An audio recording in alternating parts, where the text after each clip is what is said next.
Você sabe o que é investir? Sabe o real objetivo em investir? Ou o seu real objetivo nisso? Sabe qual é o significado que damos ao adjetivo investidor? Pois é, essas respostas não são tão claras quanto parecem. E hoje eu vou te passar essas respostas na ótica do buy and hold, na ótica do acúmulo de patrimônio e da geração de renda passiva. Fala galera aqui do Saber de Bolsa, estamos aqui em mais um vídeo e dessa vez eu vou responder e conversar um pouco com vocês, porque eu estava conversando com uma colega minha esses dias e ela me perguntou, tá, mas e aí, quando eu invisto, quando que eu vendo, como que eu pego esse dinheiro de volta, como que eu realizo o lucro? Essa é a ótica que a maioria das pessoas tem quando a gente fala sobre investimento. A primeira pergunta que eu vou fazer para vocês nesse vídeo é: quais são os seus objetivos em investir? E comenta aqui embaixo, coloca aqui quais são os seus objetivos em investir. Porque os objetivos dos investimentos não são algo estático e depende muito de quem investe, de quem é o investidor. Porém, a gente tem algumas coisas para tratar em relação ao conceito de investir e ao conceito de investidor. Muitas pessoas usam a palavra investir para várias coisas que não são investir. Coisas do tipo, eu investi em uma máquina de lavar para minha casa. Sabe aquele dinheiro que eu tinha? Eu investi em um carro. Isso não são investimentos, a menos que a gente mudasse algumas coisas nessa frase. Eu investi em uma máquina de lavar para a minha lavanderia, para uma empresa. Eu investi um dinheiro em um carro para a minha companhia, para fazer entregas, para ajudar na logística.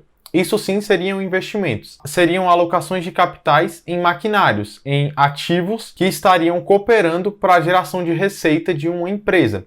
Agora, se você comprou uma máquina de lavar para sua casa ou um carro para uso pessoal, isso não é investimento. No dicionário, a gente tem vários significados para a palavra investir. De dar uma investida, ir para cima de alguém, até os significados de alocação de capital com objetivo em lucro. E é esse que eu quero focar com vocês. No sentido econômico, investir significa alocar capital em algo que possa te beneficiar no longo prazo, em algo que possa te dar lucros, que possa multiplicar seu capital e entre outros. No mercado de capitais, existem várias formas e vários produtos para ser comercializado. E para mim, várias dessas formas de se portar e vários produtos que existem dentro do mercado de capitais não são formas de investir no sentido do buy and hold. E para mim, essas pessoas que utilizam desses produtos ou se portam dentro do mercado financeiro de certa forma, não são investidores. A gente pode falar aqui de especuladores. A especulação,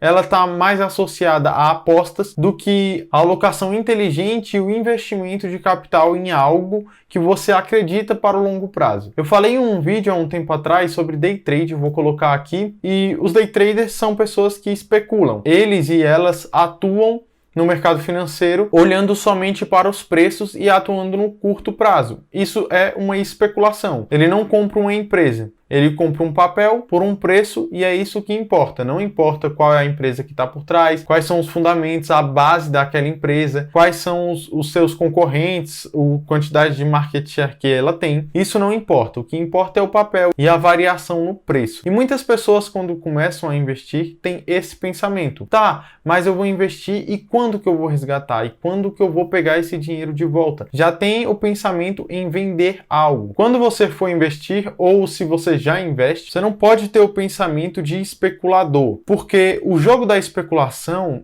ele é um jogo de soma negativa. Ele faz com que o seu capital sofra muita fricção, sofra muito atrito. O que é esse atrito? Eu comentei sobre isso também no vídeo de day trade, mas o atrito, ele é tudo que o dinheiro perde quando ele passa de uma via para outra. Se a gente fosse imaginar um sabão, por exemplo, toda vez que um sabão passa na mão de alguém, ele fica um resquício na mão. Ele perde um pouco do seu volume. Da mesma forma, a gente pode fazer uma associação onde uma lixa de madeira é a bolsa de valores, é a troca de capital, são as operações que as pessoas fazem constantemente e a própria madeira é o seu patrimônio. Toda vez que você faz uma transação, você deixa um pouco do seu patrimônio na lixa. Então, na lixa ficam emolumentos, taxa de liquidação, taxa de corretagem, imposto sobre lucro, Várias coisas vão ficando nessa lixa quando você simplesmente negocia ativos, mesmo que não seja com lucro. Se você nunca tinha visto uma analogia como essa, ou se você está curtindo o vídeo, deixe seu like aqui também.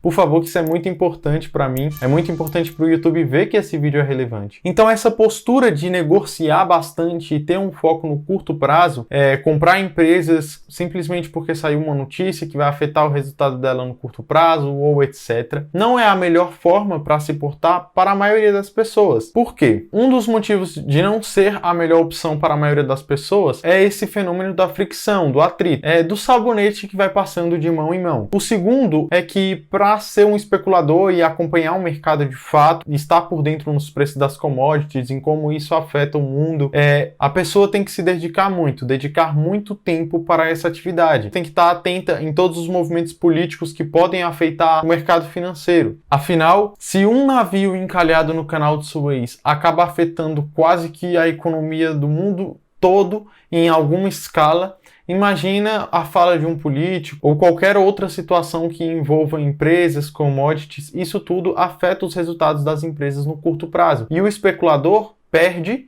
ou pode ganhar dinheiro com essas variações de curto prazo. E não é muito sensato pensar que nós, pessoas físicas, iríamos ter mais informações, iríamos agir mais sabiamente e mais rápido do que os profissionais do mercado financeiro, as pessoas que trabalham e dedicam 24 horas do seu dia para isso e às vezes têm informação privilegiada, está sempre um passo à frente das pessoas físicas. E dentro da visão de curto prazo, moram a maioria das pessoas que pensam: nossa, essa empresa minha valorizou tanto. Eu tive um aumento de patrimônio de 100% daquilo que eu coloquei há 3 anos atrás. Eu vou vender essa empresa agora, eu vou realizar o meu lucro. O primeiro problema que eu penso, quando eu vejo uma pessoa pensando dessa forma, não existem duas empresas iguais.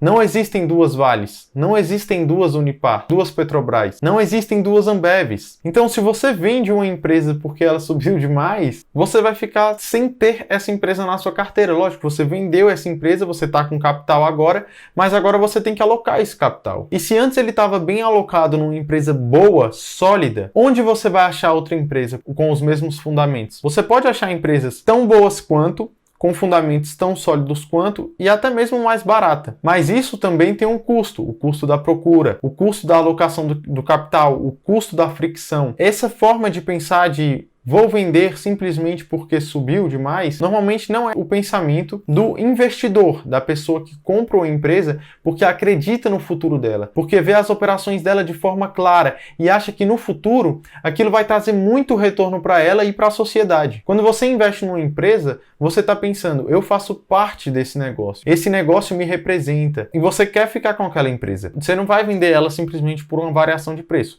Lógico, existe uma coisa chamada rebalanceamento de carteira. E aí tudo bem, se uma empresa sua subiu demais e você acabou ficando com uma porcentagem do seu capital muito alocada nessa empresa, beleza, você pode tirar uma parte, realizar uma parte desse lucro, mas você não vai vender uma empresa toda, vender toda a sua participação numa empresa simplesmente porque ela subiu ou caiu demais, até porque ela continua sendo aquela empresa e só existe aquela empresa igual a ela mesma, só existe ela, e empresas são únicas. E preste bem atenção, empresas são únicas, oportunidades não. Oportunidades de bons negócios sempre vão ter. E não é por isso que você vai ficar tirando de um para botar em outro, tirando de outro para botar em um, porque justamente precisa de muito tempo para ficar dedicado ao mercado financeiro muitas horas. O seu capital acaba sofrendo pela fricção. Então essas atitudes não são atitudes de um investidor. O investidor não vai vender uma empresa porque a ação dela tá R$20 ou 100 ou R$200. Quem vende papel é day trade. Investidor compra e negocia empresas. Beleza, então o que é investir? Investir para o longo prazo é o pensamento do investidor que quer acumular patrimônio. Ele vê a bolsa de valores como o local onde ele vai lá, coloca um pouquinho de capital hoje, coloca um pouquinho de capital amanhã, coloca um pouquinho de capital mês que vem. E ele vai construindo o castelo dele, construindo a fortaleza financeira dele. Se você somente compra ações dentro do mercado financeiro,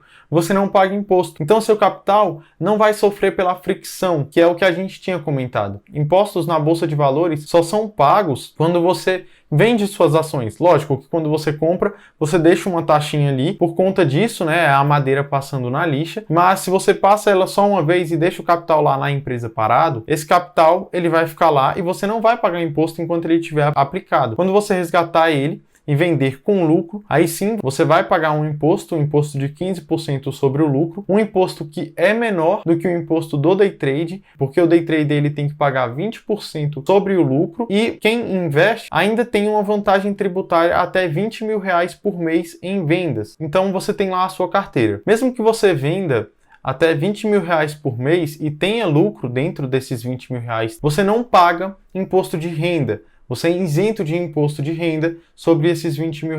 Agora, enquanto eu gravo esse vídeo, está tramitando uma reforma tributária que foi apresentada pelo atual ministro da Economia, o Paulo Guedes, que ele quer mudar um pouco isso, que não vai ser mais uma isenção mensal, e sim uma isenção trimestral, que o justo seria que fosse uma isenção de R$60 mil por trimestre, que representaria esses R$20 mil por mês, mas eles estão fazendo isso para simplificar imposto, para não ter que pagar uma DARF sobre lucro todos os meses e poder pagar só trimestralmente, apurando todas as operações desses 3 meses. Beleza, mas o que você tem que entender é, o investidor de longo prazo gira muito menos o patrimônio e pode, inclusive, investir sem pagar imposto de renda ao longo do tempo. Mas aí você pode me perguntar, tá, mas se eu não vendo, como que eu pego o meu lucro? E por isso eu te perguntei os seus objetivos com o investimento. O meu objetivo com os investimentos é chegar ao ponto de viver de renda passiva. É acumular capital suficiente para que os dividendos e os proventos que eu recebo desse capital sustentem o meu custo de vida e sobre, para que eu possa investir mais ainda. Porque aí, então, eu não viveria mais sobre a ótica do dinheiro. Eu poderia fazer aquilo que eu gosto porque eu gosto, e não porque é o que eu consigo pagar. Então, respondido isso, eu sei qual é o caminho que eu quero seguir. É como naquele filme Alice nos Países das Maravilhas, onde ela pergunta para o gato lá, para onde eu devo ir, qual caminho eu devo seguir, e o gato responde, para onde você quer ir, aonde você quer chegar. Você tem que ter essa resposta, porque senão não tem caminho.